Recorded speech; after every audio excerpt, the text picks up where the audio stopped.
What's up, this is Marc Rizzo from Soulfly, and you're watching Impact Channel.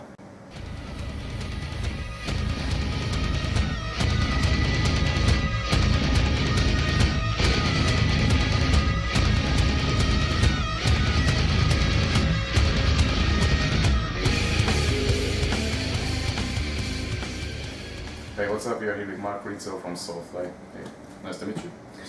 So first, let me ask about the football championship. What do you think about it?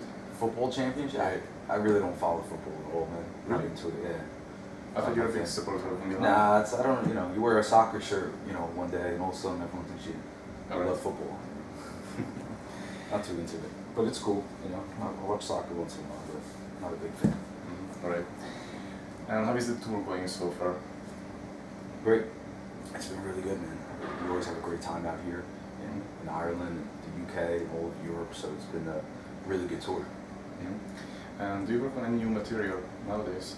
Right now, nah, I mean, I practice every day. I kind of work on learning other people's stuff to get inspired, and then when it's time to make a record, then basically just write in the studio, and right before we go into the studio. But right now, no, we just finished that last Soulfly record about a year ago, so we're not due to do another one yet.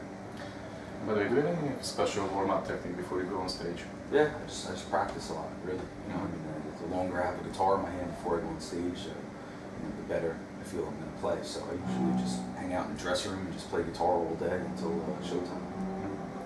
And I always wanted to ask you about the live performances because you used to wear a backpack. What's the story behind that?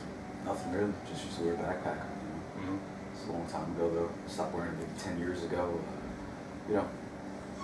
You live out of your book bag and on tour, so I just wore it on stage. It's a big deal to me. Alright. Do you have any plans for maybe a solo tour? Yeah, I think I'm working right now for maybe November, December to come out here with my instrumental project and do a full European, UK, Ireland tour. So I'm hoping November I'll be out here with that project. Alright, cool. And you're gonna release some new albums too? Yeah, I have a new record that is being mixed right now, and I'm hoping to get that out. Hopefully, come the new year, my new record will be out. What is it gonna be like? It's along the lines of all my instrumental records. It's instrumental, but this record is I really didn't do anything acoustic on this one. It's just all heavy, real groove oriented, shredding type stuff, but also very melodic. And I think my new record, if you don't really like instrumental music, I think you'll still like this record because there's a lot of heavy riffs and real grooving beats and stuff like that. So it's hard to not get into it, I think. Sounds cool. Yeah.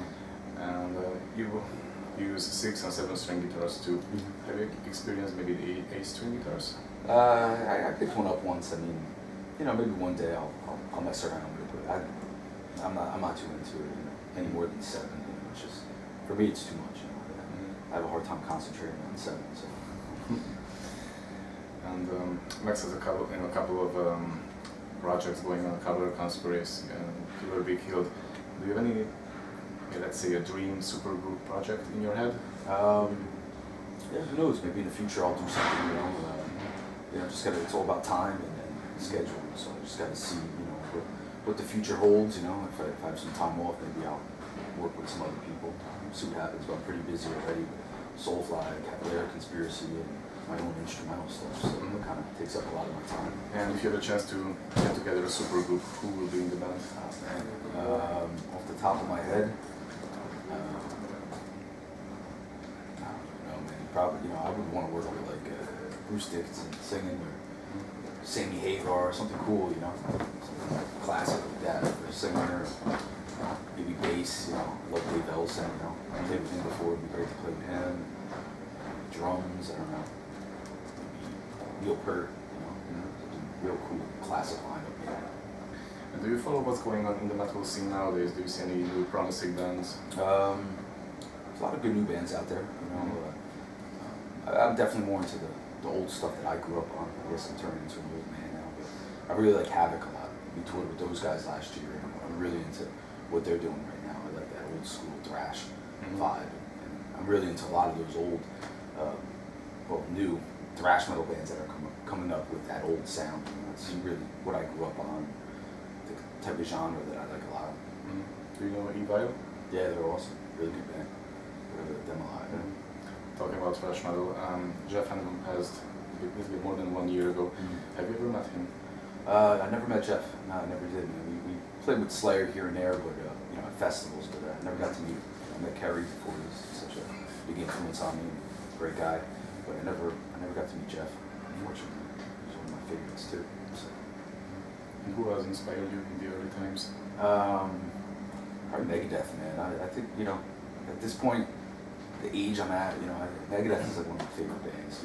I've always been such a huge fan of theirs growing up as a kid, and I love everything they put out. Every era of Megadeth, they're awesome. They're just, you know, such a talented, amazing band, great songs. And, you know, Mustaine's such a great guitar player, and every guitar player they had in the band over the years was amazing. Dave Ellison's incredible, you know. So definitely Megadeth, you know, one of my favorite bands. A friend of mine, Mark, has a really interesting thing about your style.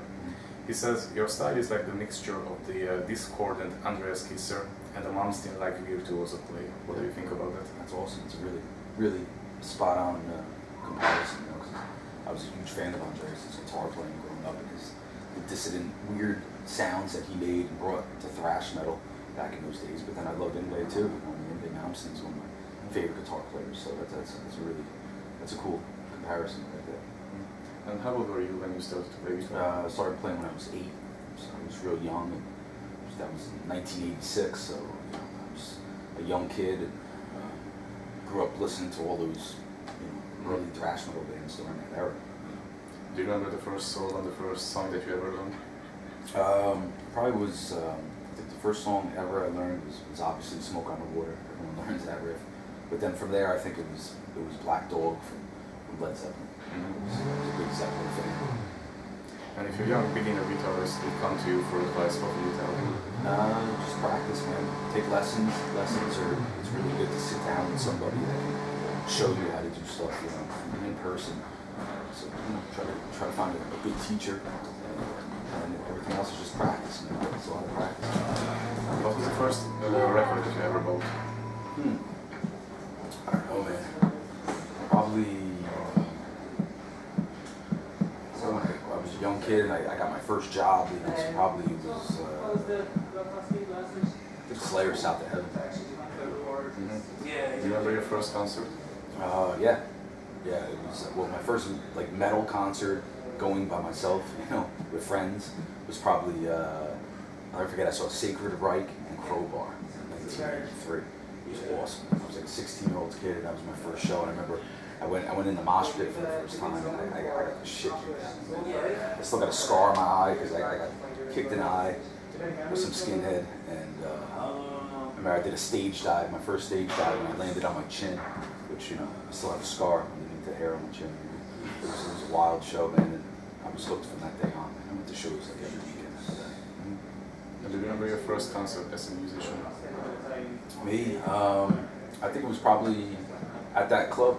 My first like club show was at that same club that I saw Sacred Reich. It was one of my old death metal bands back in the 90s. He opened up for Fear Factor. I think it was like 1994 it was.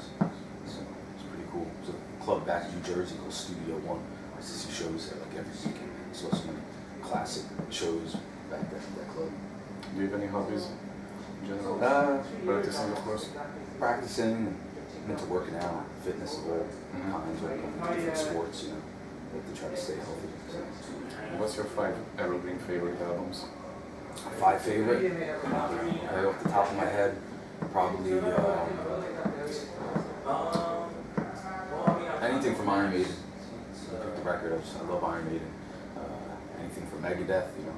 Well, Megadeth, Rust in Peace is my #1 record. And then Slayer, Rain and Blood, obviously. Metallica, Justice for All. Probably Anthrax. Among the Living. Those are records that I always listen to constantly.